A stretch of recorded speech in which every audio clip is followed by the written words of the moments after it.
verso 25.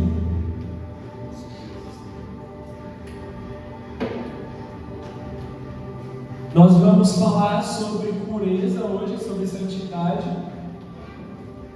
E na semana passada nós falamos uma parte doutrinária, né? Uma doutrina da santidade. E hoje nós vamos falar de santidade na vida prática.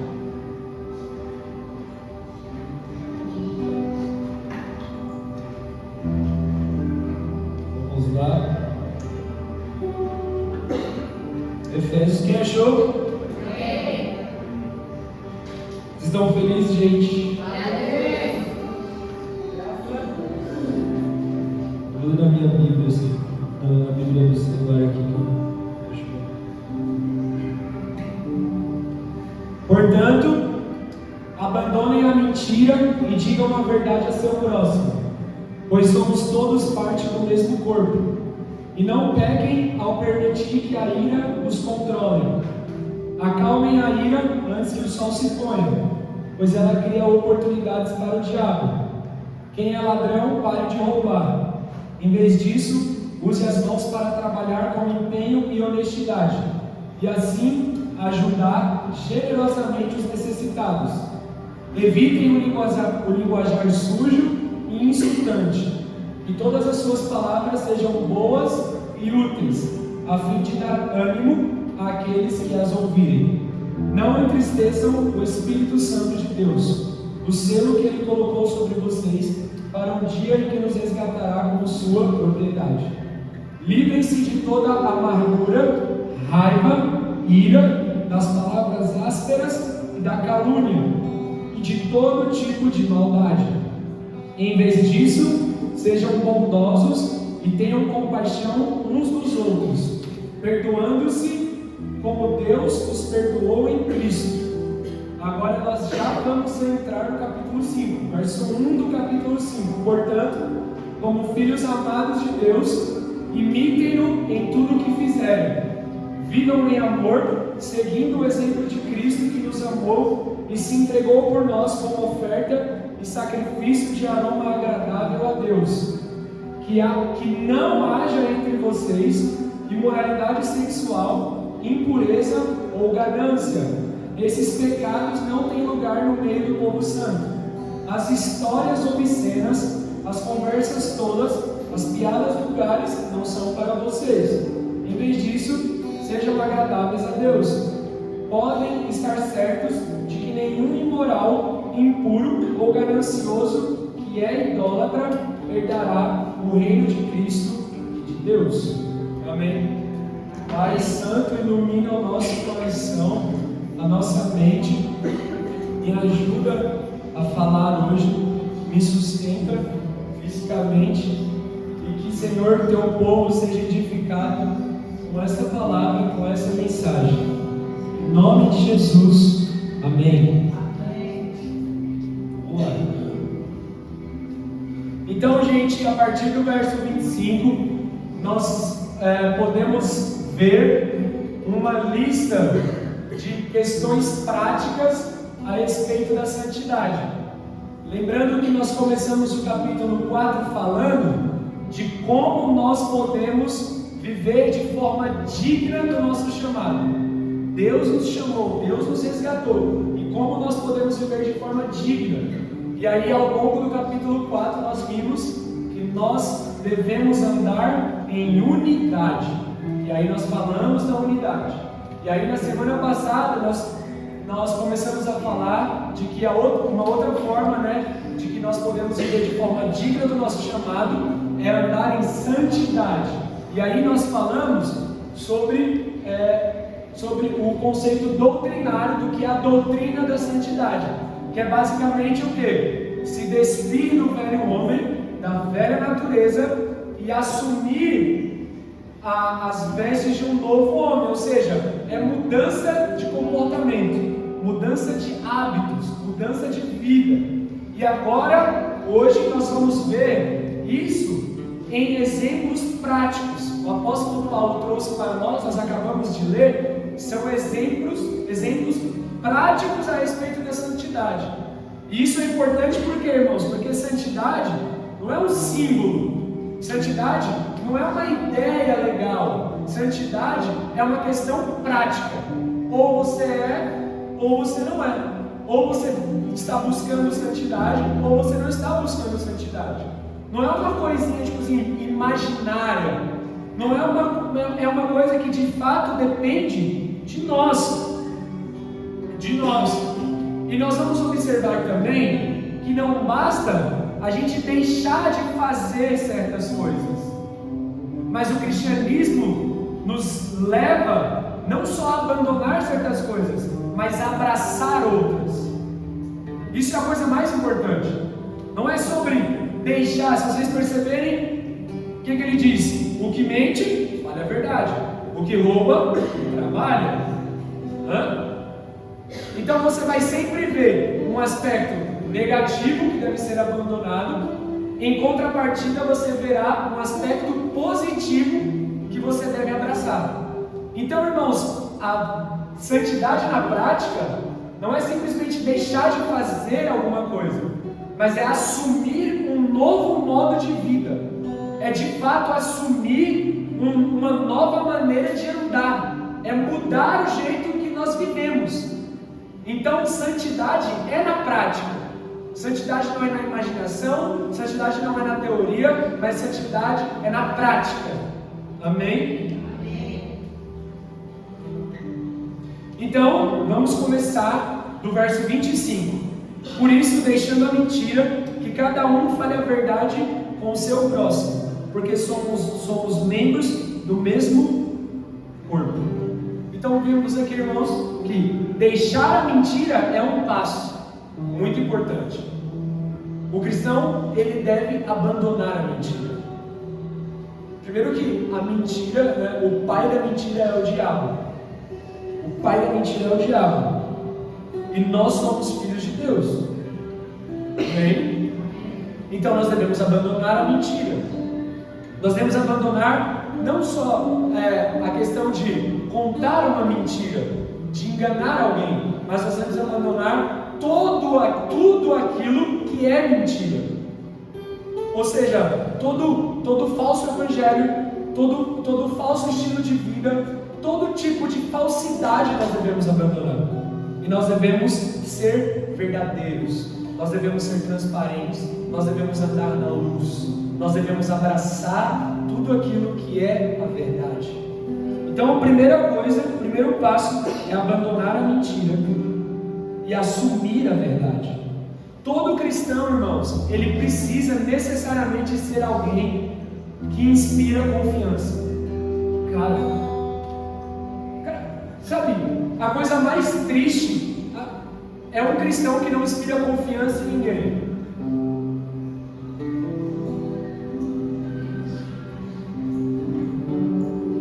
Você precisa abraçar a verdade na sua vida como conduta, de forma tal que você se tornará uma pessoa confiável. As pessoas confiarão em você. As pessoas, elas não duvidarão das suas palavras. O seu sim será sim e o seu não será não. É isso que significa abraçar a verdade. É isso que significa andar em verdade. É ser alguém, irmãos, que é digno de ser de confiança. E talvez na sua antiga vida você decepcionou muitas pessoas, você enganou muitas pessoas e você perdeu a confiança de muitas pessoas, da sua família principalmente, que são as primeiras pessoas em que nós decepcionamos e perdemos a confiança. Normalmente, primeiras pessoas são os pais, não é? São os pais. E agora que você é um cristão, eu digo uma coisa: você tem um trabalho a fazer, recuperar a confiança das pessoas. E eu não estou dizendo para você sair daqui e começar a fazer coisas para provar que você mudou e para provar que você é um cristão. Eu estou falando que você deve viver a sua vida agora, deixando a mentira, abraçando a verdade, de modo que a confiança que as pessoas tinham em você, ela seja resgatada e seja restaurada. Você tem um dever, você tem um papel: recuperar a confiança das pessoas que você enganou, que você decepcionou, que você manipulou. Você precisa ser um cristão, eu preciso ser um cristão. Nós precisamos ser os cristãos de reputação limpa, gente. A nossa reputação ela tem que ser limpa. Em qualquer lugar. Em qualquer lugar onde a gente for, nós devemos ter um tipo de reputação só. Nós não fomos chamados, irmãos, para a vida dupla, mas fomos chamados para uma vida íntegra. Temos um testemunho só, uma reputação só. Então o cristão ele precisa andar na verdade, ele deve deixar a mentira. A mentira não pode fazer parte da sua vida. O engano não pode fazer parte da sua vida. A manipulação não pode fazer parte da sua vida. Mas a verdade deve guiar a sua vida, de modo que você se torne, mais uma vez, alguém em que as pessoas podem confiar. Se você é um cristão e as pessoas não podem confiar em você, elas não podem confiar segredos a você, elas não podem confiar dinheiro a você, elas não podem confiar nada a você, você está vivendo o cristianismo de forma errada. Você precisa ser digno da confiança das pessoas. As pessoas devem olhar para você e ver você como uma pessoa firme. Você tem que ser aquele tipo de pessoa que, quando alguém está tendo um problema lá no seu trabalho, na sua casa, no seu condomínio, você tem que ser o tipo de pessoa em que a primeira pessoa que as pessoas vão pensar é em você. Eu vou falar com fulano de tal, vou procurar fulano de tal porque eu confio nela, tem alguma coisa que inspira confiança. A coisa mais triste que é um cristão que não inspira confiança.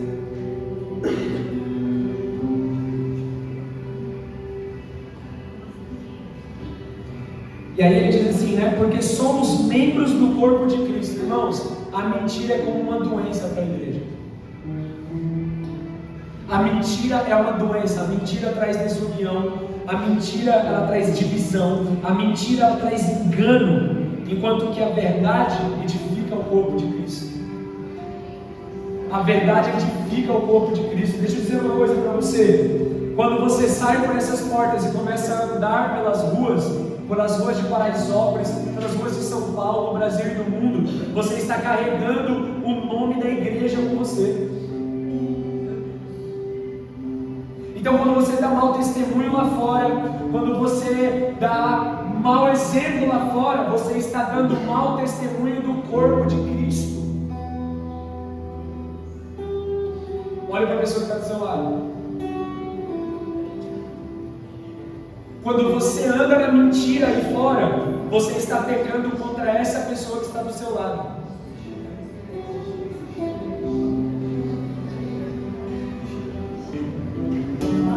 Você está, sabe, quando nós damos mau testemunho lá fora, irmãos, nós estamos comprometendo o testemunho da igreja, do corpo de Cristo.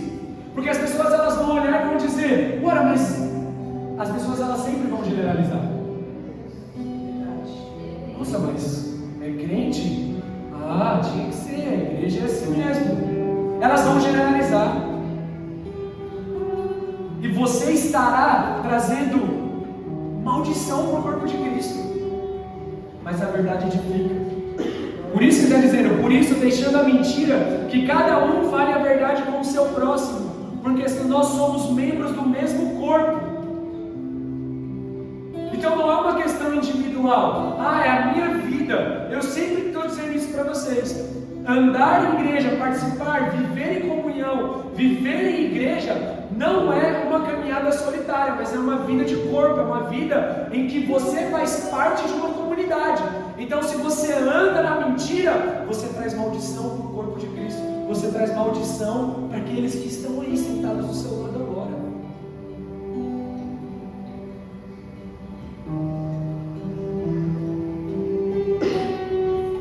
Verso 26. Fiquem irados e não pequem. Não deixem que o sol se ponha sobre a ira de vocês, nem dê lugar ao diabo. Esse verso aqui, irmãos, quando ele fala, né? Fiquem irados e não pequem, ele está citando diretamente um salmo. Alguém sabe que salmo é? É o Salmo 4, verso 4. Olha o que o Salmo 4, verso 4 diz. Não pequem ao permitir que a ira os controle. reflitam durante a noite e permaneçam em silêncio. Então olhe para cá, esse verso aqui, o verso 20 e 26, ele é uma citação do Salmos, número 4, verso 4. E aqui nós podemos identificar duas coisas, olhe para mim. Preste atenção nisso, isso é muito importante para vocês. Existem dois tipos de ira. Existe a ira justa e existe a ira injusta. Amém? Diante do mal declarado, irmãos, nós devemos nos irar. Quando você vê uma injustiça acontecendo, quando você vê uma maldade escancarada acontecendo diante dos seus olhos, quando você fica sabendo, é natural e é dever de cada um de nós nos irar. Nós devemos ser do tipo de pessoa que se ira contra a maldade, contra a injustiça, contra o pecado. Se eu vejo alguém sofrendo racismo, discriminação, se eu vejo alguém sendo ultrajado, difamado, nós vamos nos irar. E nós devemos nos irar. Isso é parte, né? Isso é parte do que nós devemos fazer. Nós devemos, nos sentir indignados com aquilo. Nós não podemos ser apáticos ou tolerantes diante da maldade, diante de abuso, diante de um monte de coisas que a gente vê nessa terra. Nós devemos ser do tipo de pessoas que se ira contra o pecado. Sabe por quê? Porque nós servimos a um Deus que é um Deus que se ira contra o pecado. Deus é um Deus santo, irmãos. E a ira de Deus, ela é real, ela é verdadeira. A ira de Deus, ela não é um atributo. A ira de Deus não é um atributo. Ela é produto de dois atributos. Ela nasce de dois atributos. Deus é um Deus santo e Deus é um Deus justo. Justiça e santidade são atributos de Deus. E por Deus ser santo e justo, Ele é um Deus que se ira contra o pecado e contra a injustiça. Então Deus é um Deus que se ira. E a ira de Deus é justa, a ira de Deus é santa. Amém? E nós podemos ver também que Jesus, o nosso padrão, o nosso Messias, ele habitou, ele andou entre nós de forma humana e ele se irou, ele se indignou. Então, assim como Deus e Jesus, ai Deus,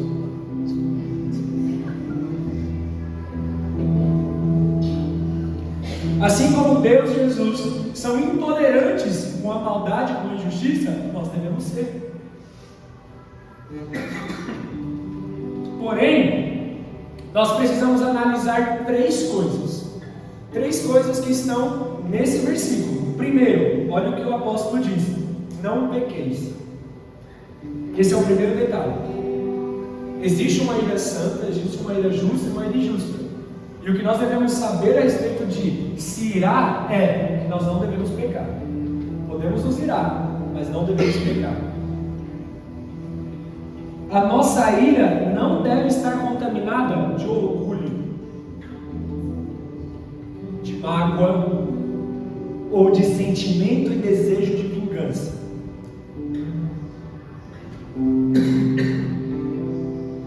Podemos nos irar, mas a nossa ira, nós não podemos pecar. E o que seria ter uma ira, manchada pelo pecado? É uma ira que é baseada no orgulho, na mágoa ou no desejo de vingança. Ou seja, eu posso mirar diante de certas circunstâncias da vida, eu posso mirar e devo mirar, mas qual é a motivação da sua ira? Por quê? Porque a motivação da sua ira vai determinar se a sua ira é justa ou injusta. Ok? Então por que você está se irando? Muitas vezes a gente se ira com algumas coisas, mas nós toleramos outras. Somos igual os fariseus e os mestres da lei. Jesus disse, vocês peneiram uma mosca, mas deixam passar um cabelo. Não é assim, mas então às vezes a gente, acontece alguma coisa com a gente, alguém é injusto com a gente fica com raivinha, fica bravinho. Mas enquanto isso, nós estamos fazendo o pior por aí. Então tome cuidado na hora de se irar. Porque às vezes a sua ira é uma ira hipócrita. Tome cuidado. Segunda coisa que nós devemos observar: não deixem que o sol se ponha sobre a ira de vocês. O que isso significa? Significa que nós não devemos ficar fomentando a nossa ira. Nós não devemos ficar alimentando a nossa ira. Nós não devemos ficar acariciando a nossa ira. Ou seja, o que eu estou querendo dizer com isso é que nós não devemos, o estado de ira, ele não deve ser preservado por muito tempo, para que nós não sejamos controlados por ela. Então, ele diz: não deixe que o sol se ponha sobre a ira de vocês. Fique irado, mas não permaneça na ira por muito tempo. E como que faz para permanecer na ira por muito tempo? Você fica remoendo, fica resmungando. Fizeram isso, fizeram aquilo. Você fica remoendo. Talvez alguma coisa, você fica voltando naquelas conversas, você fica remoendo. Conta para um, conta para outro, você fica alimentando. Não deixe que o sol se ponha sobre a vossa ira, para que vocês não sejam controladas por ela. Então você pode se irar, mas não deve alimentar a ira. Entendeu? Terceiro, quer uma curiosidade sobre isso?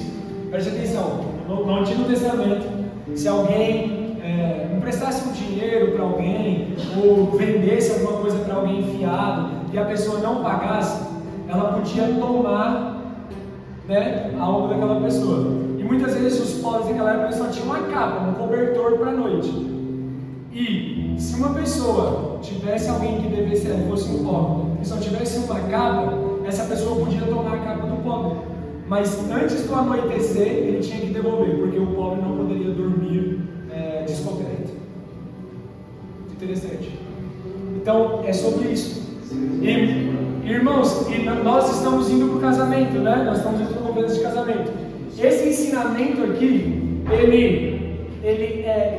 não existe contexto melhor para ser aplicado do que o contexto do casamento. Não deixe que a ira de vocês, dentro do matrimônio de vocês, não deixe o sol se pôr sobre a ira de vocês. Ou seja, não vá para a cama irado. Resolva os seus problemas antes. Resolva o que tem para resolver antes. Ok? Não deixe que o sol se ponha sobre a sua ira. Não deixe para amanhã. E é por isso que aqui na conferência a gente vai falar o seguinte: a gente vai falar sobre como brigar do jeito certo. E por que como brigar do jeito certo? Será, Daniel, que a gente não deveria falar sobre como não brigar? Não, nunca. Por quê? Porque brigar dentro do casamento é essencial, mas é necessário brigar do jeito certo. Por que é essencial brigar no casamento? Porque eu só brigo por aquilo que é importante. Eu só brigo por aquilo que é valioso. Quando você no seu casamento você para de brigar, é porque você está deixando o sol se pôr sobre a sua ira. E aí sabe o que vai acontecer? Você começa a ser controlada pela sua ira. Você começa a ser uma pessoa indiferente. Você deixa de ser carinhoso, você deixa de ser atencioso. Por quê? Porque você deixou que aquele problema se arrastasse por muito tempo. Você começou a passar, você passou a ser controlado pela sua ira. Então nós vamos aprender na conferência como brigar do jeito certo. Em terceiro lugar, não dê lugar ao diabo. Gente, estou lendo a Bíblia esses dias e eu estou percebendo cada vez mais a influência que o diabo tem nas ações humanas. Deixa eu dizer uma coisa para vocês: sabe o que o diabo mais espera de você? Sabe o que o diabo mais quer de você? Sabe o que demônios mais esperam de você? Eles esperam que você pense que eles não fazem nada na sua vida. O que o diabo mais quer das pessoas é que as pessoas não acreditem nele. O diabo não existe, o demônio não existe. coisa para assustar, isso é coisa para... É isso que o diabo mais quer que você pense a respeito dele. Leiam a Bíblia. Nós lemos em Efésios, nós vimos que o que está operando agora nos filhos da desobediência? O príncipe dos ares, os demônios. Nós vimos aqui que quem está à espreita da ira? O diabo. O apóstolo Pedro disse: o diabo ruge como um leão procurando a quem tragar. Tem várias outras passagens. E Tiago vai dizer outra coisa sobre a língua. E quando ele fala sobre a língua, que ele fala que o demônio, o diabo, também age na fala do que nós falamos, influencia. Então, irmãos, o diabo, ele está sempre à espreita. E a respeito da ira aqui, não tem lugar ao diabo. A verdade, irmãos, sendo bem sincero para vocês, eu disse que existe uma ira santa e uma ira justa e uma ira injusta. E a verdade, vou dizer a verdade, você tem que gravar isso. Poucas as vezes você vai se irar de forma justa. Não é porque eu estou falando aqui para você que existe uma forma justa de se irar que você vai sair por aí, não. Então você é um irado justo.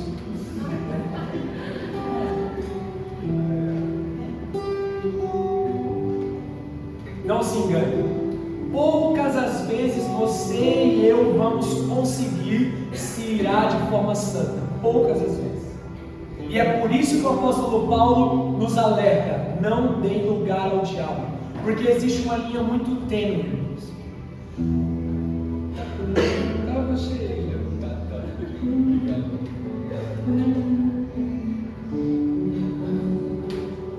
O diabo, irmãos, ele fica à espreita procurando pela oportunidade de provocar na pessoa que se ira, sabe o que? O desejo pela violência, pelo ódio, pela quebra de aliança, pelo rompimento da comunhão.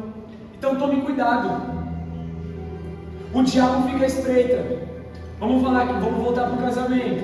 Então é aquela coisa: você vai dormir sem resolver, você vai dormir sem brigar, você vai dormir sem colocar as coisas no devido lugar. E aí você deixa, você vai dormir irado, você finge, você deixa. Aí o que acontece? O diabo encontra uma oportunidade. Você fez o que? Em vez de apagar a ira, em vez de não alimentar a ira, você deu corda. E o diabo encontra o que? Oportunidade. E o que ele vai fazer? Ele é tentador. Ele é tentador. Você está irado. Meu marido não me dá atenção. Meu marido isso, meu marido aquilo. Mas o colega do seu trabalho, ele é atencioso. Pega água para você, ele pega cafezinho para você, ele é tão legal, ele te chama para almoçar no horário de almoço. Não tem lugar ao diabo. A minha mulher é isso, a mulher é aquilo, minha mulher nega fogo. Mas a moça que pega todos os dias no ônibus, você vai conversando, ela tem um papo legal, o perfume dela é muito bom. Não tem lugar ao diabo. O diabo está espreito. E quando nós alimentamos a ira, sabe o que acontece? O diabo encontra oportunidade, nós damos lugar ao diabo. Então ele vai incitar a violência. Para os irritadinhos, os esquentadinhos, ele vai incitar a violência. Vai incitar a quebra de aliança, vai incitar a infidelidade, vai incitar. O diabo é astuto. Vocês estão felizes ainda? Amém. Glória a Deus.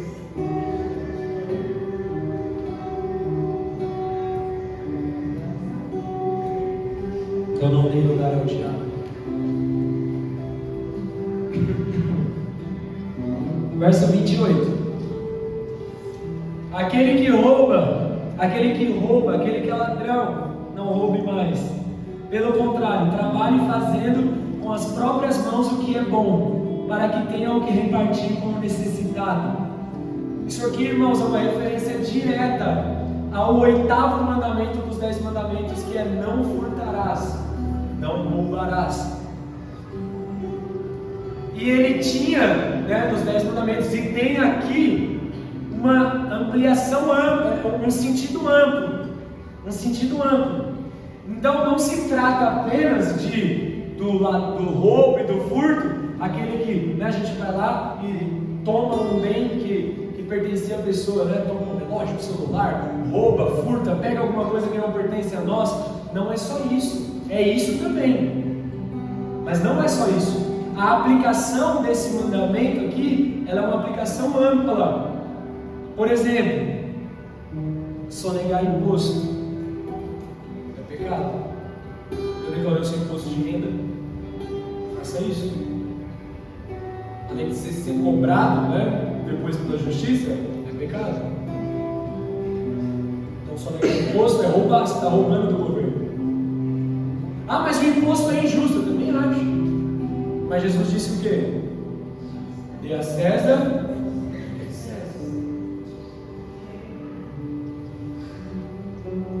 Sonegação de imposto. Pegar o benefício do governo que não cabe a você. É pecado. Um monte de gente na pandemia que pegou auxílio e não se enquadrava. E não se enquadrava nos critérios para pegar o auxílio.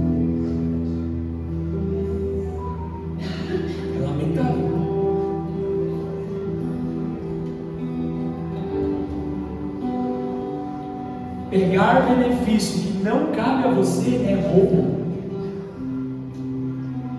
Você está roubando, não cabe a você. Não era para você. Não, mas eu coloquei um endereço diferente, eu peguei.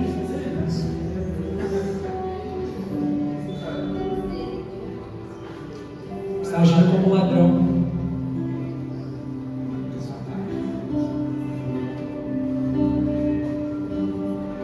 Empregados que oprimem os seus trabalhadores, não pagam direito, que não pagam o que os seus trabalhadores merecem receber, estão pecando.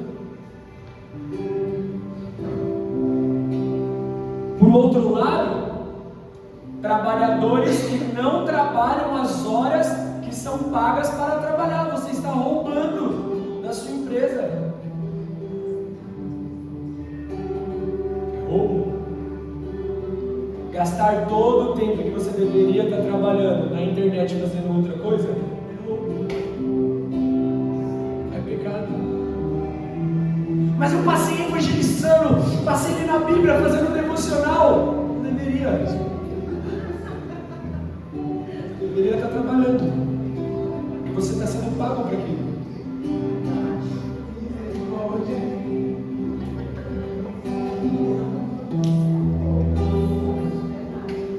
Então as implicações desse mandamento, não furtarás, não roubarás, implicações amplas.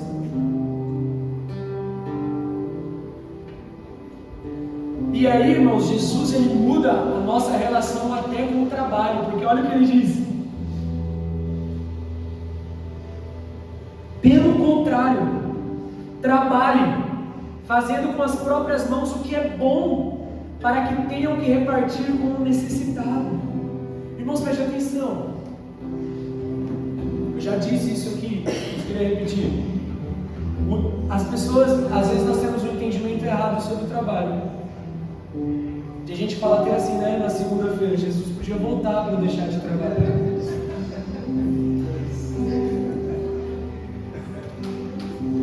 Não se engane.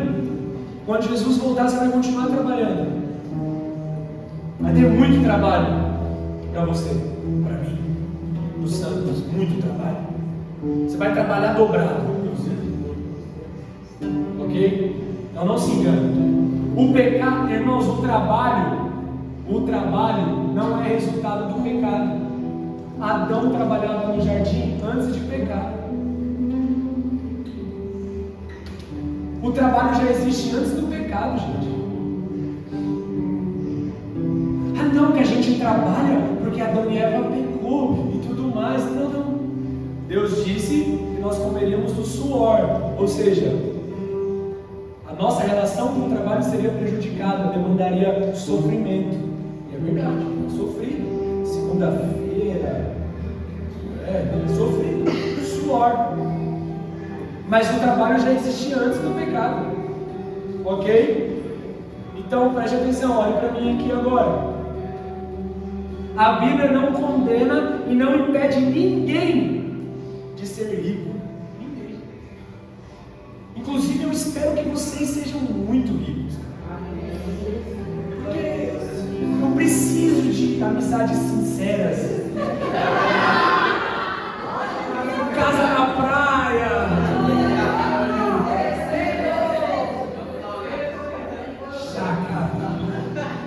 Precisa do tipo de amizade séria que fala assim, não, churrasco aqui em casa, sábado.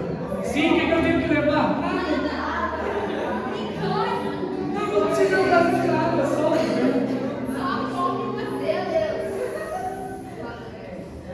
vira pra pessoa que está e fala, chaca.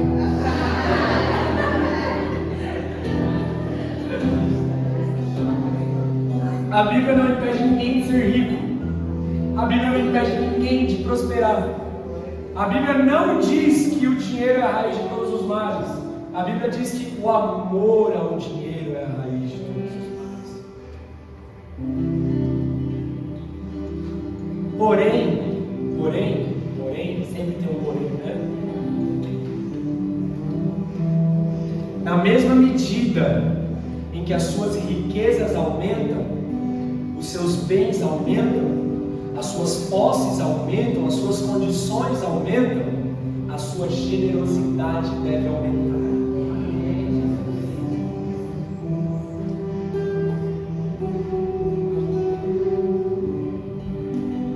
Trabalhem para que tenham o que repartir com o necessitado. Na mesma medida em que você for rico, é a medida que você tem que ser generoso. Tem o texto de Timóteo. Timóteo, capítulo 6, verso 17. Querem abrir? Vocês estão mal preguiçosos. Timóteo, capítulo 6. 1 Timóteo, capítulo 6. Verso 17.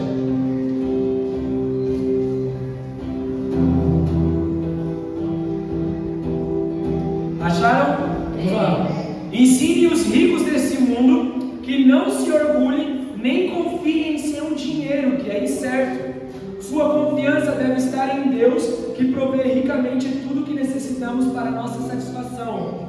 Diga-lhes que usem seu dinheiro para fazer 1 Timóteo 6,17. Diga-lhes que usem seu dinheiro para fazer o bem. Então preste atenção aqui, até aqui por enquanto. Primeira coisa, o dinheiro não pode usar você. Você pode ser rico e eu aconselho que você procure ser rico. É o meu conselho, procure ser rico. Mas o que não pode acontecer é que o dinheiro use você. O que deve acontecer é que você deve usar o dinheiro. O que acontece? Você não deve viver em função do dinheiro. Você não deve idolatrar o dinheiro. Você não deve perseguir o dinheiro acima de qualquer coisa. Você não deve colocar o dinheiro na primeira prioridade na sua vida em tudo. Nunca. Você não pode servir o dinheiro. Você não pode servir Mamon. Mas você tem que fazer com que o seu dinheiro sirva a você. E como você faz isso? Use o seu dinheiro para fazer o bem. Então você tem que fazer com que as suas riquezas sejam para a bênção não só sua, mas de outras pessoas. Que você possa promover a bondade, ser generoso, transbordar para a vida de outras pessoas. Está entendendo? Use o dinheiro para fazer o bem. Use o dinheiro para fazer justiça, para promover a bondade, para promover o evangelho. Use o dinheiro de vocês para ganhar almas. Use o dinheiro de vocês para socorrer necessitados. Use o dinheiro de vocês. Continuando. Devem ser ricos em boas obras. É o que eu estou dizendo. Na mesma medida em que você tiver muito dinheiro, você tem que ser também rico em boas obras. Ok? E generosos, ricos em boas obras e generosos com os necessitados, sempre prontos a repartir. Sempre prontos a repartir. Tem gente que, presta atenção, eu conheci gente aqui no Paraisópolis que tem dinheiro, e que ele falou o seguinte: não, a igreja é boa, maravilhosa, mas é que eu tenho dinheiro, não posso congregar aqui, eu sinto que as pessoas me olham diferente, então eu preciso procurar uma outra igreja. Juro pra você, não faz nada. Não adianta você se tornar rico, é você se esconder das pessoas, com medo de alguém te pedir ajuda, alguém te pedir um socorro, alguém te pedir sempre prontos, sempre dispostos. Não estou dizendo que você vai sair jogando dinheiro igual o funkeiro no farol.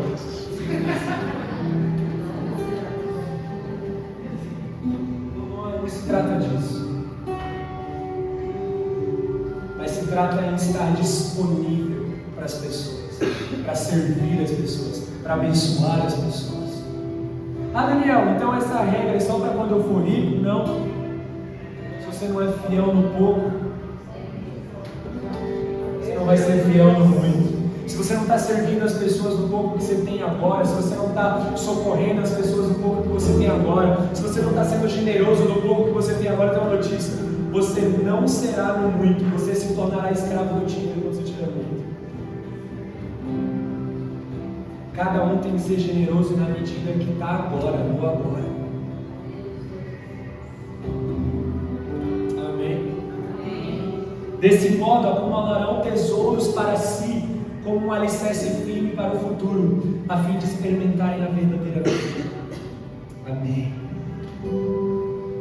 Volta para Efésios, verso 29 e 30 agora.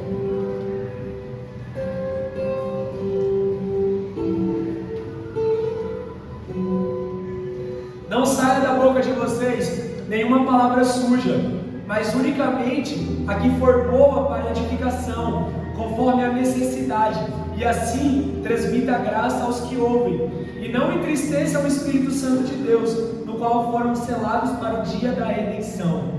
Então, irmãos, olha aqui, nós vamos falar agora da boca, nós vamos falar agora da fala. Nós estamos vendo santidade na prática. O que é ser santo na prática? Vocês viram que é para ser santo mesmo no trabalho? Viram que é para ser santo mesmo com dinheiro?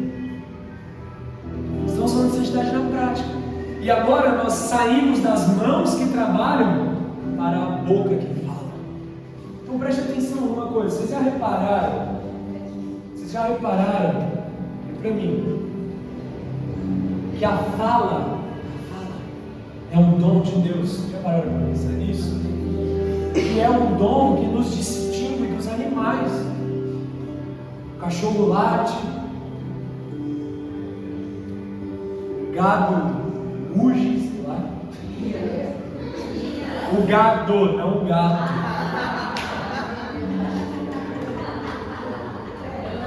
Vamos lá, alguém. O gado o gato mia e nós falamos, ok? Eles não falam. Então o dom, a capacidade de falar foi dada aos seres humanos. E deixa eu dizer uma coisa: vocês sabiam que a capacidade de falar é uma coisa que nos identifica com Deus, porque Deus fala. Deus nos deu o dom de falar, um dom que pertence a Ele. Deus é o Deus que fala. No princípio era trevas e tudo mais, o abismo, o Espírito de Deus parava sobre as águas e disse Deus: haja luz. Deus estava falando. Antes de nós sermos criados, Deus já falava, ok? E Deus nos deu o dom que estava nele, Ele compartilhou conosco. Vocês estão felizes com isso? usar o dom que Deus nos deu para edificar uns aos outros. A palavra edificar é para construir. Nós devemos usar o dom que nos deu para edificar, evitando aquilo que é torpe. O que significa a palavra torpe? Tem a origem, né, na árvore com frutos podres. Então, irmãos, a nossa fala, aquilo que nós falamos, não pode ser uma árvore de frutos podres. Mas o dom, Deus nos deu o dom de falar para edificar uns aos outros, para construir nos outros, não para destruir os outros, mas para edificar.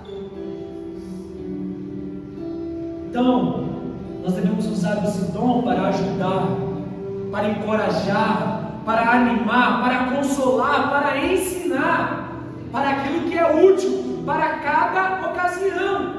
E vai ter ocasião que, se você não tiver o que falar, é melhor você ficar calado.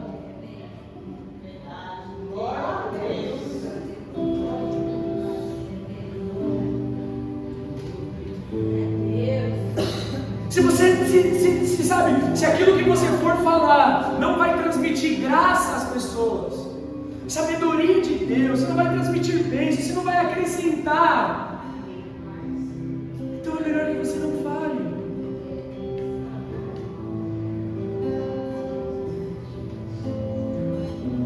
E aí, nesse contexto, olha quem, né? Lá atrás o apóstolo Paulo citou o demônio, e aqui ele está citando o Espírito Santo. E não entristeça o Espírito Santo de Deus. E por que o apóstolo Paulo chama o Espírito Santo de Deus na conversa? Porque o apóstolo sabia que existem forças invisíveis presentes e ativas por detrás das ações humanas. Sabe o conselho de não dar lugar ao diabo quando ele falou da ira? Está valendo aqui também. Não dê lugar ao diabo na hora de falar. Não entristeça o Espírito Santo. Quando a nossa fala é torpe, quando o que sai da nossa boca é uma árvore de frutos podres, entristecemos o Espírito Santo. Se vivermos de modo incompatível com a santidade, nós entristeceremos o Espírito Santo e nós estaremos dando lugar de novo a quem? Ao diabo. Não entristeçam o Espírito Santo. No qual foram selados para o dia da redenção. Essas duas palavras são muito importantes. Selados e redenção. Quando nós somos selados? Quando nos convertamos, nos arrependemos, quando nós nos voltamos para Deus. Deus, o seu Espírito Santo, Ele nos selou. Para quê? Para a redenção, para o fim da nossa jornada, quando Deus vai nos resgatar de fato para Ele e seremos transformados. Então o que o apóstolo está dizendo? O Espírito Santo está no começo da nossa jornada e no fim da nossa jornada. Então o que o apóstolo está dizendo? Que aquilo que nós falamos, nós estamos falando na presença do Espírito Santo. Então se pecamos ao falar, estamos pecando na presença do Espírito Santo. E nós estamos entristecendo o Espírito Santo.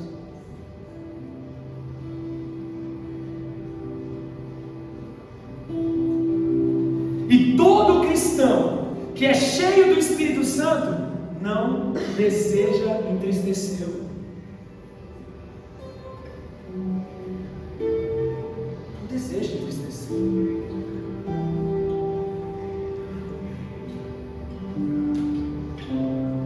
Ele é o Espírito Santo. E o nosso modo de falar deve ser santo.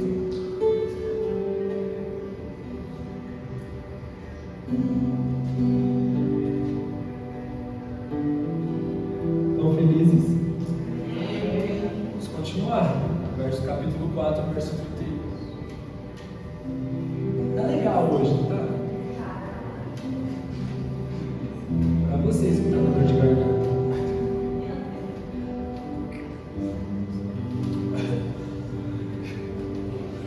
Que não haja no meio de vocês qualquer amargura, indignação, ira, gritaria e blasfêmia, bem como qualquer maldade. Pelo contrário, sejam bondosos e compassivos uns para com os outros, perdoando uns aos outros, como também Deus em Cristo perdoou vocês. Portanto, sejam imitadores de Deus como filhos amados, e vivam em amor, como também Cristo nos amou e se entregou por nós, como oferta e sacrifício de aroma agradável a Deus.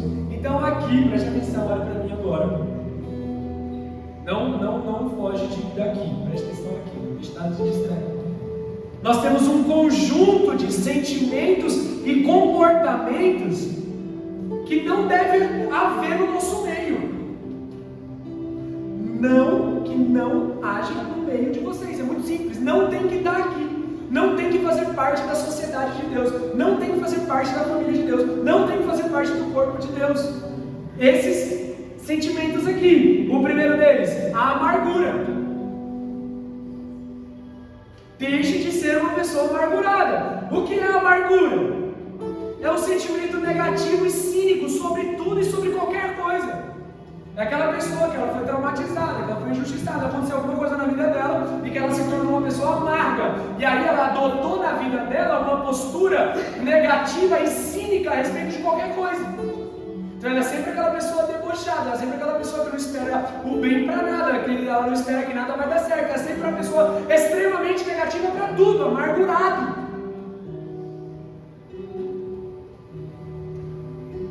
E não só isso, mas é a pessoa que se recusa a se reconciliar. O amargurado é duro de coração. Amargura é dureza de coração. Porque se recusa a reconciliação. Não deve haver amargura no nosso meio.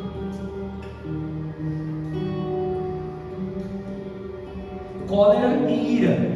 A ira é a raiva apaixonada. Aquela raiva, o marido não lavou a louça, aquela raiva apaixonada.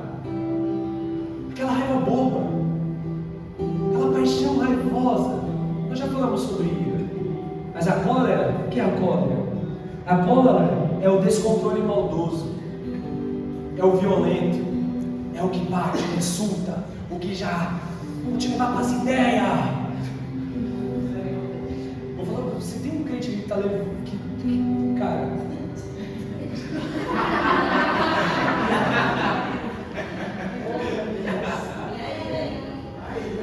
ira santa. Eu tenho uma ira santa de crente que quer levar os outros para as ideias. Meu Deus, você está cometendo um grave pecado. Meu Deus, você está se aliciando ao crime.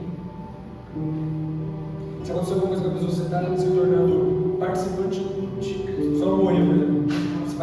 Você vai ter um homicida. Tome cuidado. Cólera é o descontrole maldoso e violento.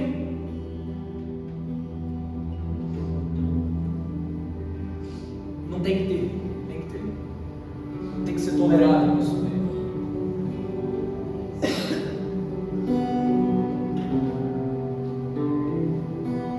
Gritaria.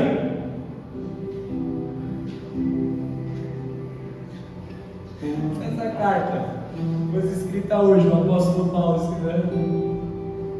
Brasileiros, capítulo 4.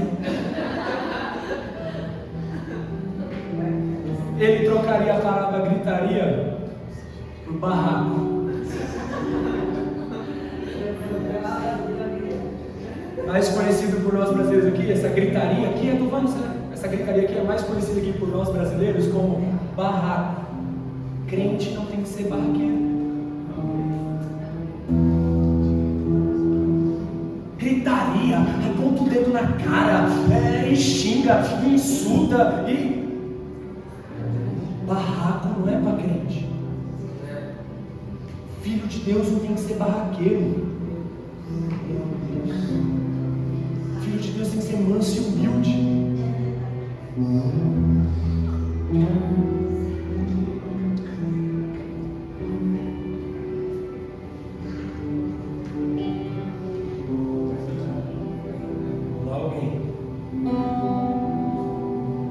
Então, irmãos, tem que ter barraqueiro.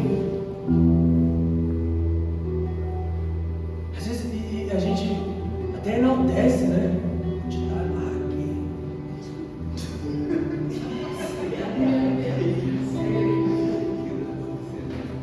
Onde dá um leve desaforo para casa. O evangelho vai aonde? O lixo?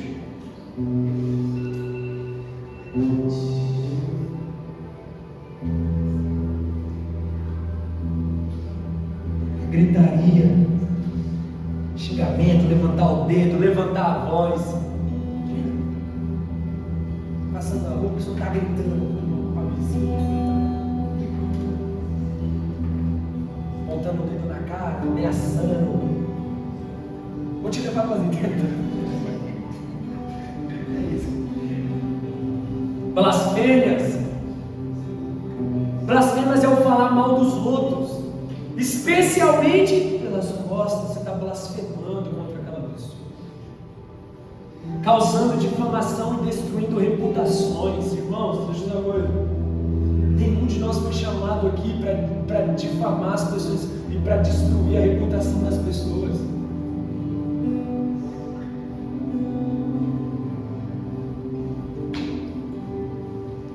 Eu não sei se você sabe, mas difamação no Brasil é crime. Calúnia, injúria e difamação é crime.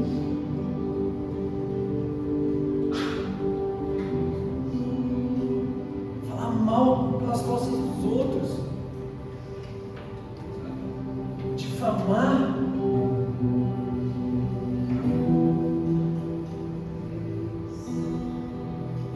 Por último, malícia.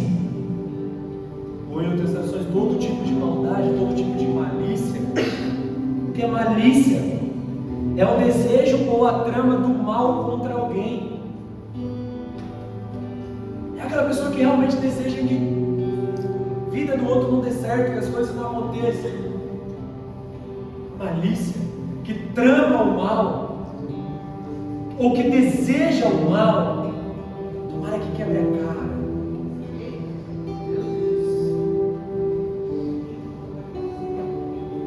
Qual é o pior tipo de pessoa maliciosa? É o tipo de pessoa que, quando ela não participa do projeto, da decisão, da coisa, ela fica ressentida e o desejo dela é que tudo errado. Não me convidar, tomara que tudo errado. Não me falar, tomara que não vai dar certo. É malicioso, é maldoso. Isso não deve haver no nosso meio. É a pessoa que torce para dizer: eu avisei. É a pessoa que torce para dar errado só para ela dizer lá na frente: eu avisei.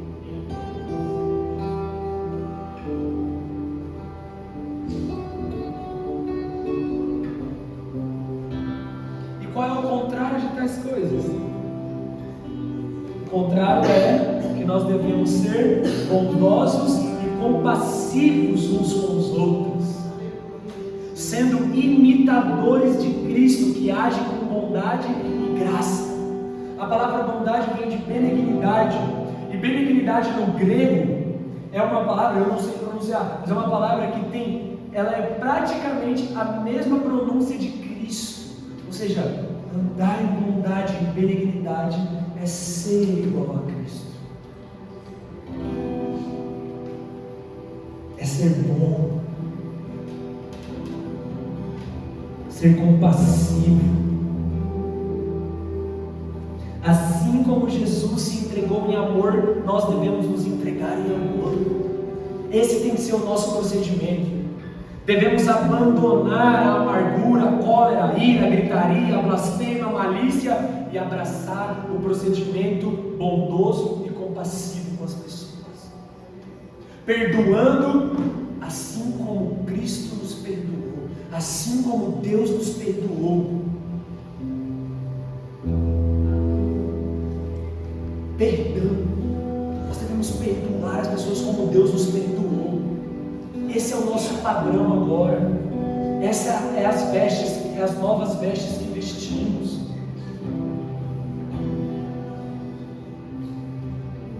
E vivam em amor como também Cristo nos amou e se entregou por nós. Irmãos, assim como Cristo se entregou por nós, sabe o que Ele espera de nós? Que nós nos entreguemos uns aos outros em amor.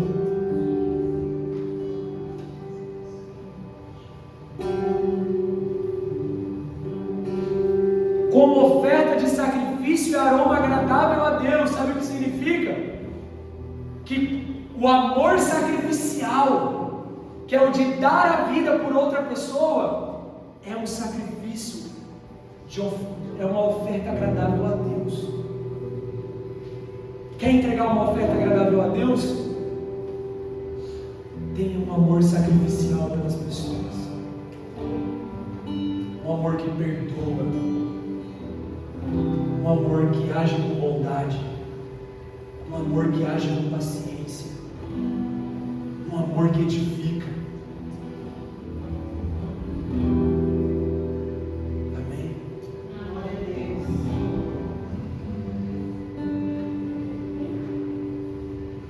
Já chegamos no capítulo 5, versos 5, capítulo 5, 3 e 5 agora.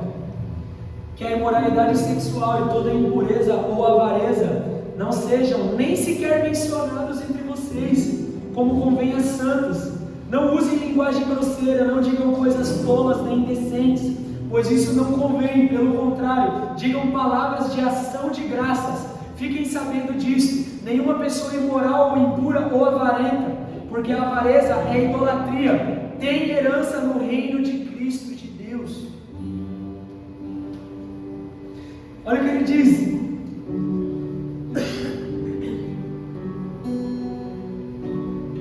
Em certo momento ele fala o quê? Pois isso não convém.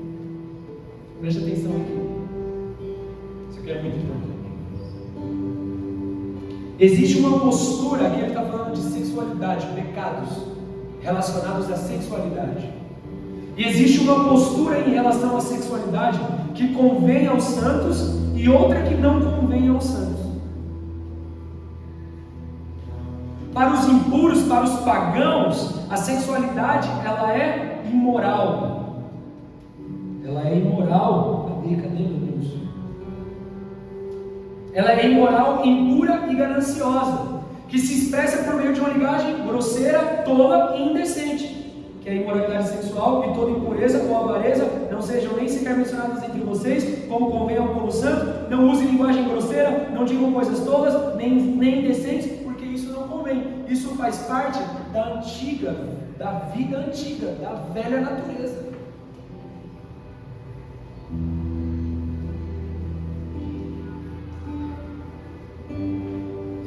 Em Éfeso, só para vocês entenderem o contexto disso aqui. Em Éfeso, para onde o apóstolo enviou essa carta, existia o maior templo pagão da atualidade, maior, mais belo, mais adornado, que era dedicado a uma deusa chamada Diana. E a deusa Diana era a deusa da fertilidade. E os cultos que eram direcionados a Diana eram cultos aonde havia orgia e imoralidade sexual dentro do templo. Então isso era a cultura daquele povo. Parece Brasil 2023, não parece?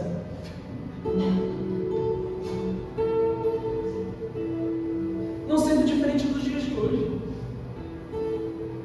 onde o Deus mais celebrado hoje, principalmente no Brasil, é o sexo.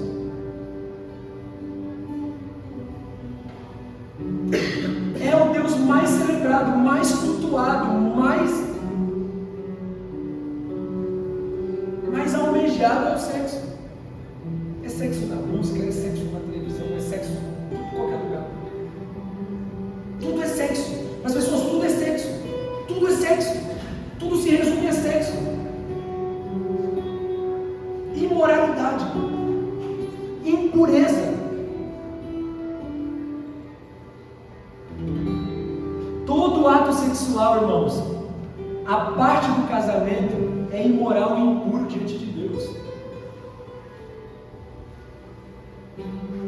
Todo ato sexual, qualquer que seja.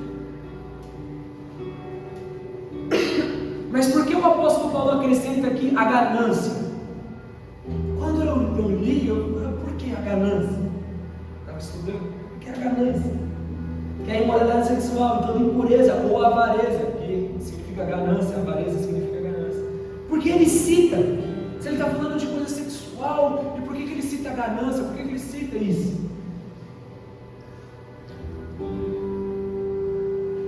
Porque o sexo para o pagão, para o descrente, o sexo para essa era é ganância, que pode ser traduzido por cobiça. É a cobiça pelo corpo do outro e pelo prazer que o outro dá. A imoralidade sexual é ganância, é cobiça. Cobiça do quê? Eu não quero um relacionamento, um comprometimento, uma aliança, eu não quero, ou seja, casamento. Mas eu só quero o seu corpo, eu só quero te usar para chegar ao prazer que eu quero sentir. É ganância, cobiça. É usar o outro simplesmente como um meio para o fim. O C.S. Lewis, vocês viram aqui, quando a gente fala do imoral, né? A última coisa que a gente pode dizer de uma pessoa imoral é que essa pessoa ela quer um homem e uma mulher. Não. O imoral não procura amar um homem e uma mulher sexualmente. O homem e a mulher, para o imoral, é simplesmente uma escada para chegar no prazer. É só um objeto. É pura cobiça, é pura ganância. Nisto se baseia a imoralidade.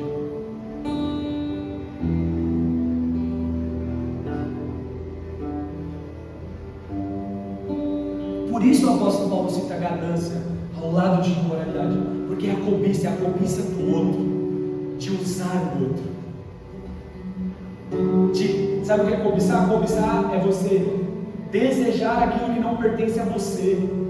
Se você não é casado, a pessoa não pertence a você, o corpo da pessoa não pertence a você. É cobiçar aquilo que não te pertence.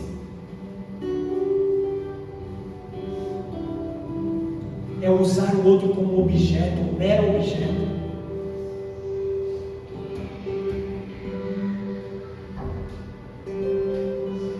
E essa imoralidade, quando ele cita aqui, imoralidade sexual e toda impureza, tem uma palavra do grego que é porneia, ou seja, é todo ato imoral, seja masturbação, pornografia, qualquer coisa. Qualquer coisa.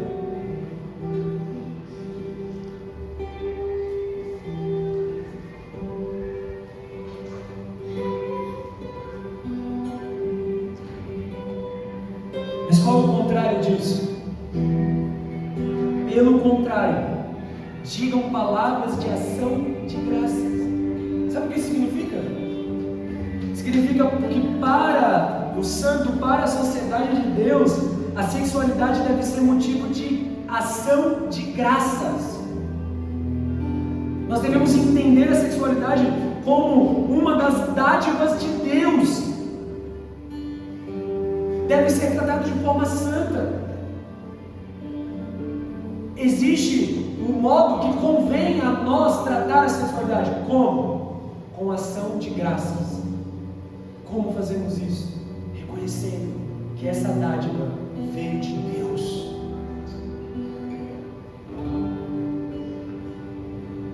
Veio de Deus.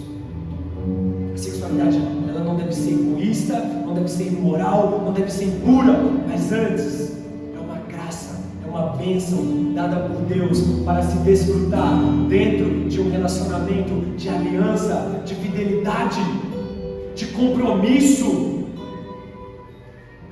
aonde o alvo não é usar o corpo do outro, mas o alvo é servir o outro. Eu busco oferecer prazer e não só obter prazer.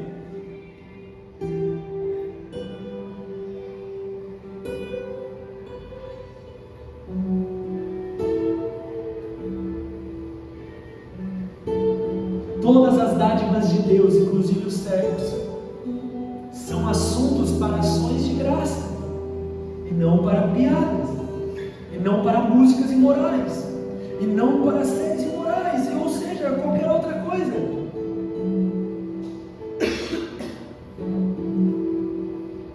Acho muito legal quando eu e a Agatha estamos assistindo um filme, alguma coisa, e aparece alguma cena do tempo na minha cara assim.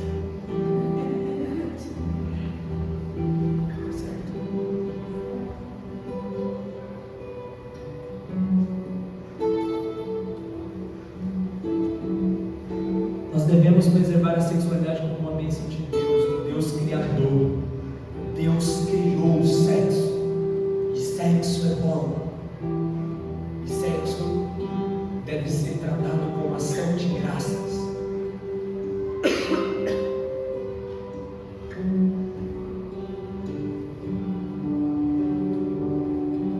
As piadas imorais, é isso que me pega muito, porque meu pai sabe, desde pequeno eu gosto de contar piada.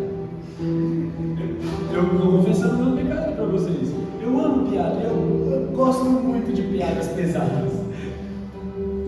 Mas eu preciso decorar a palavra de Deus. Certas piadas não me convêm. Eu tenho que obedecer. Falei para a Agatha, pegou. Eu amo uma piada pesada. Mas eu preciso me obedecer.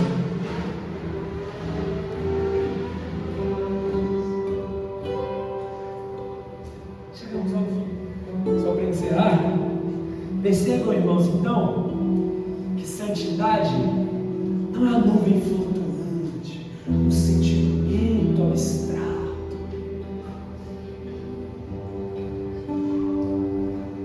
Mas é uma realidade que depende de ações concretas.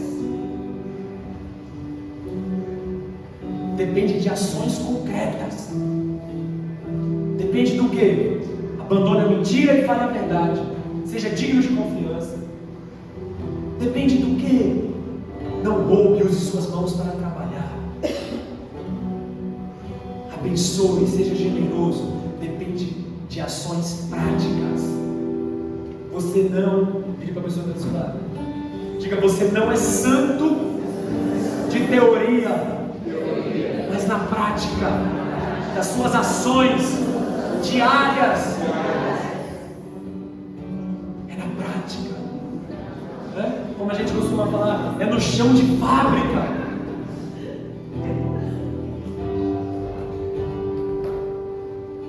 É uma realidade que depende de ações concretas. Então, no capítulo 4, do verso 17 ao verso 24, nós vimos o quê? Nós vimos a respeito da doutrina da santidade. Fala, né? Trocar as vestes novas, isso é doutrina. E do verso 25 até o verso 5 do capítulo 5, que foi hoje, nós vimos santidade na prática da nossa vida, na vida diária. E o que isso nos ensina? Que somente crescendo no conhecimento de quem nós somos em Cristo é que crescerá dentro de nós o desejo de viver uma vida digna da nossa vocação. O conhecimento da doutrina de Deus é que vai fomentar dentro de nós um desejo de viver para Deus. Mas se eu não conheço, como eu posso viver? Como eu posso praticar uma coisa que eu não conheço? Como eu posso viver uma coisa que eu não conheço? Como eu posso experimentar uma coisa que eu não conheço? Por isso eu tenho que conhecer a palavra de Deus. Eu tenho que praticá-la. Amém? Amém? Então chegamos no capítulo 5. Vai chegando ao fim. Estão felizes? Amém? Vamos ficar de pé e orar.